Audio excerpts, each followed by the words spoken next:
ஈரான்ல தாங்கள் இழந்த விமானத்தினுடைய விமானிகளை மீட்டிருக்கிறோம் என்கிற செய்திகளை சொல்லியிருக்கிறார். தங்களுடைய 2 விமானிகளை மீட்டெடுப்பதற்காக 2 விமானங்களையே இழந்திருக்கிறது அமெரிக்கா அப்படிங்கிற செய்தியை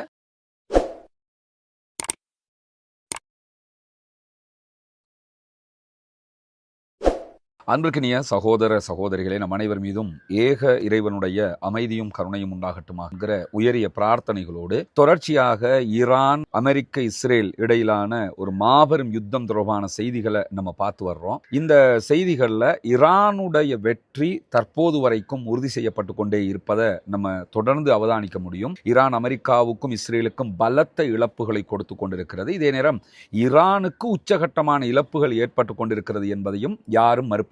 ஈரான் கடுமையாக பாதிக்கப்படுகிறது. ஈரான் மீது மிக கொடூரமான தாக்குதல்கள் நடத்தப்படுகிறது. ஆனாலும் ஈராக் வீழ்ந்த மாதிரியோ அல்லது ஆப்கானிஸ்தான் வீழ்ந்த மாதிரியோ ஈரான் வீழாமல் அவர்களுடைய தலைவர்களை இழந்தாலும் ஒட்டுமொத்தமாக உச்சகட்ட பதிலடிகளை தொடர்ந்து கொடுத்து கொண்டே இருக்கிறது ஈரான். நேற்றைய தினம் கூட அமெரிக்காவினுடைய பஹ்ரைன், குவைத்து உள்ளிட்ட நாடுகளில் இருக்கக்கூடிய தளங்கள் மேல மிக கடுமையான தாக்குதல்களை நடத்தியவர்கள் இன்றைக்கும் அதே போன்ற தாக்குதல்களை தொடர்ந்து கொண்டிருக்கிறார்கள். இந்த சூழல்ல தான் இன்றைய தினம் வெளியாகி இருக்கக்கூடிய மிக முக்கியமான செய்தி தான் அமெரிக்க அதிபர் டொனால்ட் ட்ரம்ப் வெளியிட்டிருக்கக்கூடிய தன்னுடைய ட்ரூத் சோஷியல்ல வெளியிட்டிருக்கக்கூடிய தகவல்ல என்ன சொல்றாருன்னா, ஈரான்ல தாங்கள் இழந்த விமானத்தினுடைய விமானிகளை மீட்டிருக்கிறோம் என்கிற செய்திகளை சொல்லியிருக்கிறார். ஈரான் கடந்த 2 நாட்களுக்கு முன்பதாக அமெரிக்காவுடைய F-35 விமானத்தையும் F-15 வகையான விமானங்களையும் சுட்டு வீழ்த்தி இருந்தது. அதில் இருந்த விமானிகள் உயிர் தப்பி இருக்கிறார்கள், எனவே அவர்களை தேடிக்கொண்டிருக்கிறோம் என்று அமெரிக்காவும் ஈரானும் தகவல் வெளியிட்டிருந்தாங்க.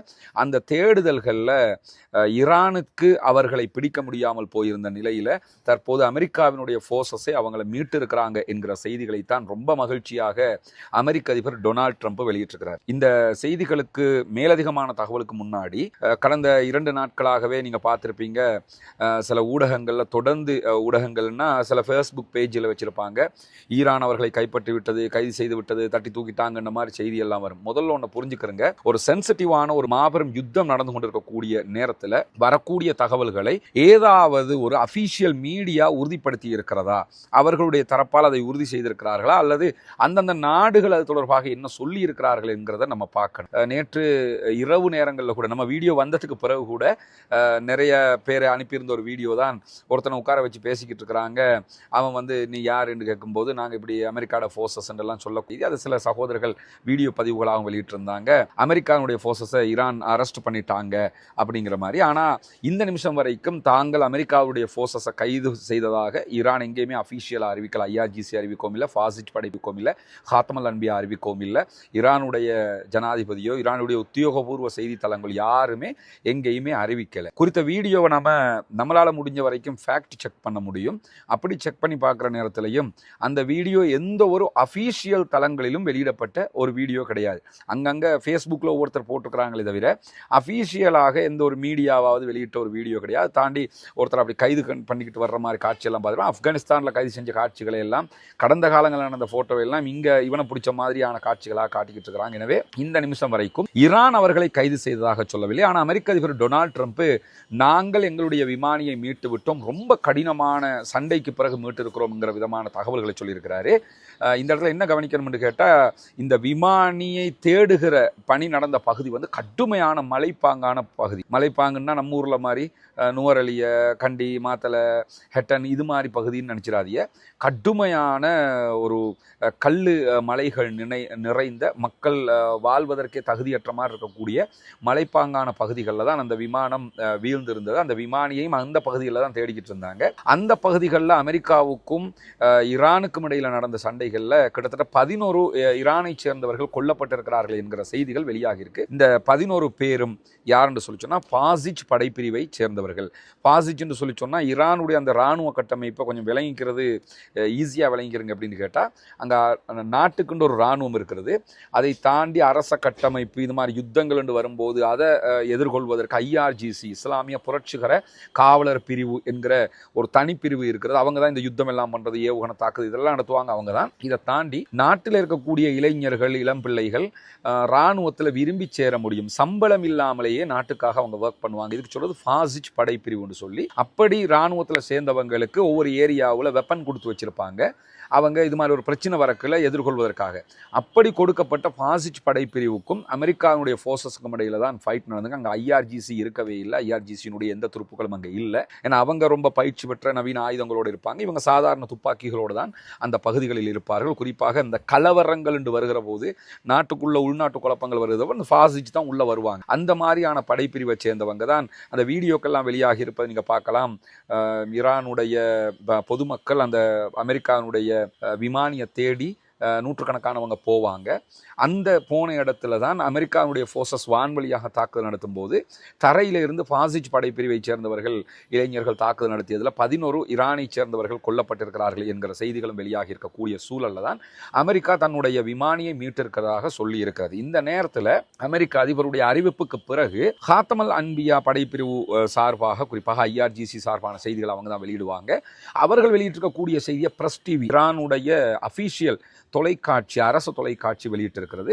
அதில் அவங்க சில புகைப்படங்களோட சில செய்திகளை வெளியிட்டிருக்கிறாங்க. என்னென்னு கேட்டால், தங்களுடைய 2 விமானிகளை மீட்டெடுப்பதற்காக 2 விமானங்களையே இழந்திருக்கிறது அமெரிக்கா அப்படிங்கிற செய்தியை. அதில் ஒன்று விமானங்களுக்கு எரிபொருள் ஏற்றக்கூடிய ஒரு விமானம், இன்னொன்று தாக்குதல் விமானம். அந்த போட்டோக்களையும் அந்த விமானங்கள் தாக்கப்பட்டிருக்கக்கூடிய புகைப்படங்களையும் ஐஆர்ஜிசி வெளியிட்டிருக்கிறாங்க. எனவே இது வான்வழியாக நடத்தப்பட்ட தாக்குதல்கள். ஒரு ஏரியாவில் அமெரிக்கன் ஃபோர்ஸஸ் தேடுதலில் ஈடுபடும் போது தொலைதூரத்திலேயோ அல்லது அதுக்கு நெருக்கமான இடங்கள்லையோ நின்று வான்வழி தாக்குதல்களை ஐஆர்ஜிசி நடத்தி இருக்கிறாங்களே தவிர தரைவழி சண்டைக்கு ஐஆர்ஜிசி நுழையலை. ஆனாலும் 2 விமானியை மீட்கிறதுக்காக 2 விமானங்களை இழந்திருக்கிறார்கள். ஒவ்வொன்றும் $100 மில்லியன் அமெரிக்க மேலே பெருமதியான விமானங்கள் என்று சொல்லப்படுது. இதெல்லாம் அமெரிக்காவுக்கு அமெரிக்க அரசுக்கு பெரிய பின்னடைவை ஏற்படுத்தி கொண்டிருக்கிறது. ஏன்னா இவ்வளவு நீங்க இழந்துகிட்டு இருக்கிறீங்க அப்படின்னு சொல்லி 2 விமானிக்காக 2 விமானத்தை இழந்திருக்கிறீங்க. அதே மாதிரி நேற்றைய தினம் குவைத் மேல நடத்தப்பட்ட தாக்குதலில் ஒரு பாரிய ஹெலிகாப்டர், அமெரிக்காவுடைய ஹெலிகாப்டர் மொத்தமாக இரும்பு கூடாக ஆக்குற அளவுக்கு அடிச்சு நொறுக்கி இருக்கிறாங்க. எனவே இந்த தாக்குதல் விவகாரத்தில் ஈரானால் அமெரிக்காவுடைய ஃபோர்ஸஸை பிடிக்க முடியாமல் போனாலும் அமெரிக்காவுக்கு பலத்த இழப்பை ஏற்படுத்தி இருக்கிறார்கள் என்கிறத பார்க்க முடியுமானா, அவங்க கைது பண்ணி இருந்தாங்கன்னா இந்த யுத்தமே இன்னொரு திசைக்கு மாறி இருக்கும் என்பதை நம்ம புரிஞ்சுக்கணும். ஏன்னா 2009 ஆப்கானிஸ்தானுடைய படைகள் என்ன பண்ணாங்கன்னா, அமெரிக்காவினுடைய ஃபோர்ஸஸில் ஒருவனை கைது பண்ணியிருந்தாங்க. இது 2009 கைது பண்ணதுக்கு 2014 ஒபாமா ஆட்சி காலத்தில் என்ன பண்ணாங்கன்னு சொல்லி சொன்னால், தாலிபான்களுடைய 5 முக்கியமான படை வீரர்களை விடுதலை பண்ணி அந்த ஒருவனை அவங்க மீட்டு கொண்டாங்க. அதே மாதிரி இதற்கு முன்பதாக ஈரானுக்குள்ள நடந்த ஒரு சம்பவத்தில் 1979 நடந்த அந்த புரட்சிக்கு பிறகு ஈரான்ல இருந்த அமெரிக்கா மீட்க போய் அந்த மிஷன்ல தோல்வி அடைஞ்சாங்க. 444 நாட்கள் அமெரிக்காக்காராக்களை ஈரான்காரங்க பணைய கைதிகளாக வச்சிருந்தாங்க. கடைசியில் என்னாச்சுன்னு சொன்னா, பேச்சுவார்த்தை நடத்தப்பட்டு ஈரான் மீதான சில பொருளாதார தடைகள் நீக்கப்பட்டுச்சு. அதே மாதிரி ஈரானுடைய $8 பில்லியன் அமெரிக்க பெறுமதியான சொத்துக்களை எல்லாம் விடுவிச்சாங்க. நாங்க இதெல்லாம் பண்றோம், நீங்க எங்க ஆக்களை விட்டுருங்கன்னு சொல்லி இந்த மாதிரி சரணடைந்து தான் அமெரிக்கா ஈரான்ல இருந்து மீட்டு கொண்டது. இன்கேஸ் ஈவன் இந்த 2 பேர்ல ஒருத்தரையோ கைது பண்ணி இருந்தாங்கன்னு சொன்ன ஈரானால அது இந்த யுத்தத்தில் ஒரு பெரிய திருப்பு முனையை உண்டாக்கியிருக்கும். ஆனால் நேற்று இரவுகள் எல்லாம் நீங்கள் பார்த்துருப்பீங்க சமூக வலைதளங்களில், இந்த ஒருவனை கைது செய்து விட்டார்கள், இவனை விடுவிக்க வேண்டும் என்று சொன்னால் பாலஸ்தீனத்தில் இருக்கக்கூடிய 10,000 பாலஸ்தீன அப்பாவிகளையும் நீங்கள் விடுவிக்கணும், அப்போதான் நாங்கள் இவனை விடுவிப்போம் என்றெல்லாம் ஈரானுடைய ஐஆர்ஜிசி சொல்லுகிறது என்று ஹாத்தமல் அன்பியா படைப்பிரிவினுடைய செய்தி தொடர்பாளர் ஜொல்பகாரியினுடைய ஃபோட்டோவை போட்டே சில பேர் செய்திங்கிற பேரில் போலி செய்திகளை பரப்பி இருந்ததெல்லாம் பார்த்துருப்பீங்க.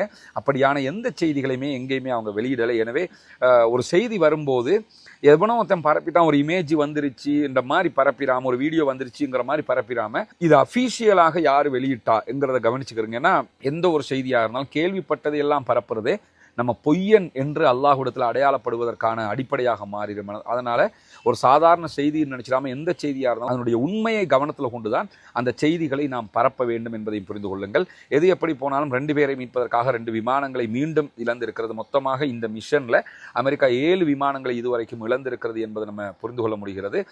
இது தொடர்பாக ஐஆர்ஜிசியினுடைய அறிவிப்பில் தலைப்புச் செய்தியை என்ன போட்டிருக்கிறாங்கன்னு கேட்டால், அவமானகரமான தோல்வி அப்படின்னு சொல்லி போட்டிருக்கிறாங்க. எனவே ஈரான் இன்னும் கெத்தாக நிற்கிறாங்கிறத புரிய முடிகிறது. அவர்களுடைய அந்த தாக்குதல் யுத்திகளும் அதே போன்று அவர்களுடைய முன்னேற்றங்களும் வெகு சூப்பராகவே இருந்து கொண்டிருக்கிறது என்பதையும் நம்ம கவனிக்க முடிகிறது. தொடர்ந்து இணைந்திருங்கள் ரஸ்மின் MISC நியூஸ் மற்றும் ரஸ்மின் டாக்ஸ் ஆகிய 2 சேனல்களோடு. உங்களுக்கான செய்திகளை உடனுக்குடன் கொண்டு வந்து தருவதற்கு நாம் தயாராக இருக்கிறோம். ஆக்கிரமிப்புகள் ஓய வேண்டும், ஆக்கிரமிப்பாளர்களும் ஓய வேண்டும், ஆக்கிரமிப்புகள் ஓய்ந்து அமைதி திரும்ப வேண்டும் என்கிற உயரிய பிரார்த்தனைகளோடு ஜனநாயக ரீதியாக ஆக்கிரமிப்பாளர்களுக்கு எதிராக தொடர்ந்தும் குரல் எழுப்புவோமாக. வாஹிர் தஅவானா அல்ஹம்துலில்லாஹி ரப்பில் ஆலமீன்.